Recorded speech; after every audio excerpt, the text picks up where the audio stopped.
కేంద్ర హోంశాఖ మంత్రి అమిత్ షా ఏపీలో 2 రోజుల పాటు పర్యటించనున్నారు. రేపు ఏపీకి రానున్న అమిత్ షా సీఎం చంద్రబాబు నివాసంలో ఏర్పాటు చేసిన స్పెషల్ విందుకు హాజరవుతారు. సీఎం చంద్రబాబుతో అమిత్ షా భేటీ కానున్నారు. అనంతరం విజయవాడలోని హోటల్లో బస చేస్తారు. మరుసటి రోజు విజయవాడ సమీపం కొండపావులూరులో నిర్మించిన ఎన్డీఆర్ఎఫ్ 10వ బెటాలియన్ క్యాంపులను ఆయన ప్రారంభించనున్నారు. ఈ రెండు కూడా కేంద్ర హోంమంత్రిత్వ శాఖ పరిధిలోనివి కావడంతో ఆయన ప్రత్యేకంగా రాష్ట్రానికి వస్తున్నారు. ఈ ప్రారంభోత్సవాల తర్వాత బహిరంగ సభలో అమిత్ షా ప్రసంగించనున్నారు.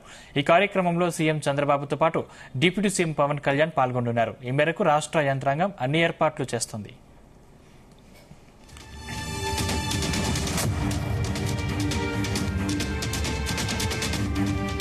ఏపీలో కేంద్ర మంత్రులు, బీజేపీ అగ్రనేతల పర్యటనలు కొనసాగుతూనే ఉన్నాయి.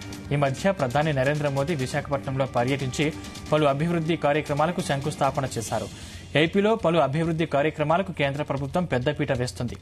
విశాఖ స్టీల్ ప్లాంట్కి 11,500 కోట్ల ఆర్థిక ప్యాకేజీని కేంద్ర ప్రభుత్వం ప్రకటించనున్నట్లు తెలుస్తోంది.